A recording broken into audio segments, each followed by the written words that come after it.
Hello everyone, welcome to Riddhi's kitchen. Hello everyone, कसे आहात तुम्ही? मजेत ना? मजेतच राहा. आज आपण बनवत आहोत चटपटीत असं स्नॅक्स आणि क्रिस्पी. लहान मुलांना खूप आवडतं असं. चला तर मग आज आपण चटपटीत स्नॅक्स बनवण्यासाठी 2 टोमॅटो घेतले. पिकलेले असे टोमॅटो घ्यायचे, त्यांना जाडसर असे कट करून घ्यायचे. सर्व टोमॅटो आपण जाडसर कट करून घेऊ, कारण त्यांना असंही आपल्याला मिक्सरमध्ये बारीक फाईन पेस्ट तयार करायची आहे, त्याच्यामुळे जाडच कट केले तरी चालेल. आता हे सर्व जे टोमॅटो आपण कट केले ते मिक्सरला फाईन पेस्ट करून घेऊया. हे बघा, अशी फाईन पेस्ट करून घ्यायची आणि चाळणीच्या साहाय्याने आपण ती पेस्ट चाळून घ्यायची. आपल्याला फक्त टोमॅटोचा प्युरी पाहिजे, म्हणजे रस पाहिजे, आणि जो जाडसर सालचा भाग आहे तो आपल्याला टाकायचा नाही. त्यामुळे असं चाळणीच्या साहाय्याने आपण चाळून घेणार आहोत. माझ्याकडे दुसरी चाळणी नव्हती म्हणून मी पिठाच्या चाळणीने चाळून घेतली. हे बघा, अशा प्रकारे आपण सर्व प्युरी टोमॅटोची चाळून घेतली.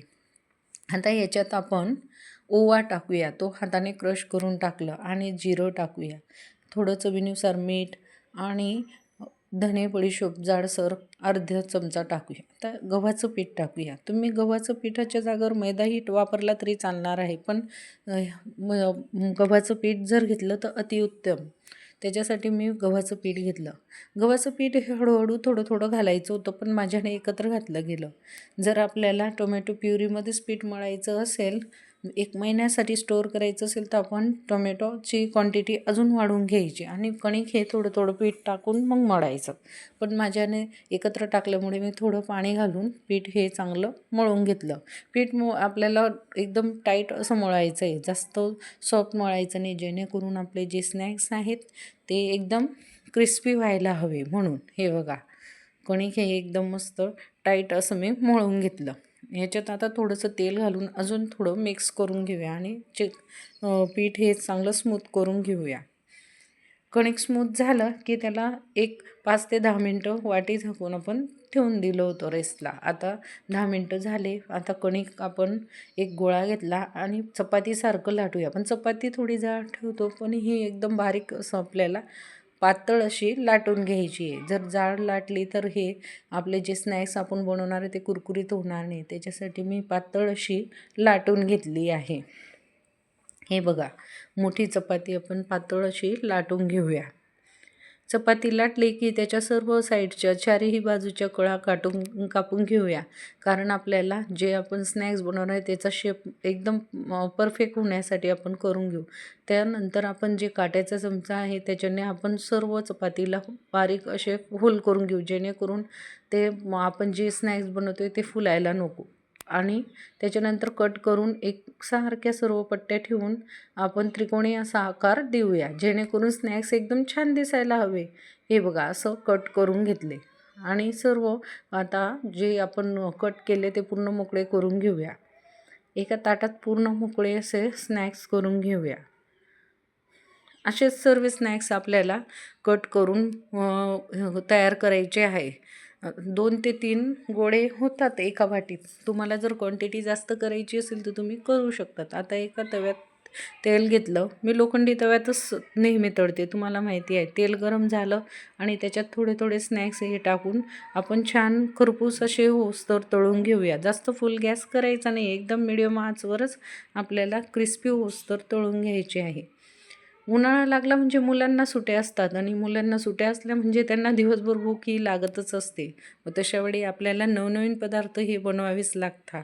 मग अशावेळी आपण हे असे घरगुती स्नॅक्स बनवून जर ठेवलं तर एकदम छान, म्हणजे मुलांच्या तब्येतीसाठीही छान, आणि बाहेरचं खाण्यापेक्षा घरगुती स्नॅक्स खाल्लेले अतिउत्तम.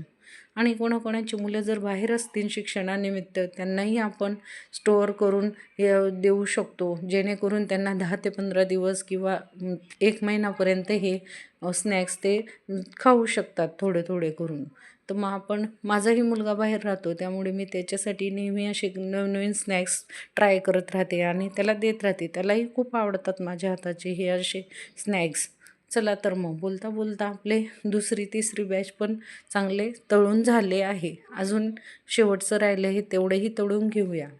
असेच थोडे थोडे करून मस्त क्रिस्पी होईस्तोवर आपल्याला सर्व फ्राय करून घ्यायचे आहे.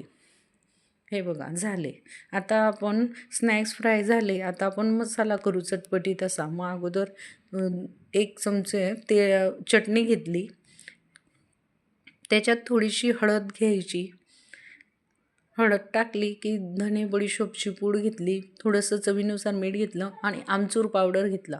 तुमच्याकडे आमचूर पावडर नसेल तर तुम्ही लिंबू पावडर थोडंसं कुटून बारीक असं ते पण टाकलं तरी चालेल, कारण आपल्याला फक्त चटपटीतपणा करायचा आहे. त्याच्यासाठी आपण लिंबू पावडरही टाकलं तरी चालेल. आणि काळं मीठ घेतलं आणि थोडा चाट मसाला घेतला.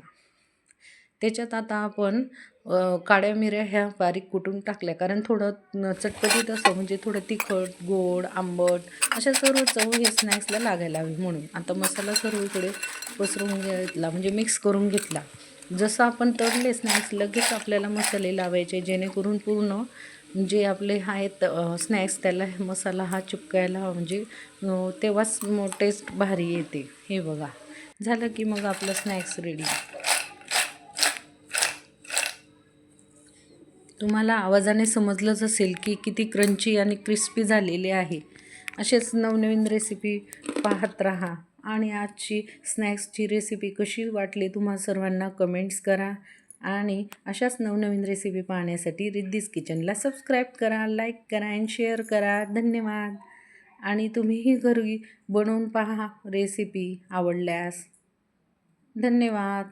या मग खायला चटपटीत असं स्नॅक्स. धन्यवाद.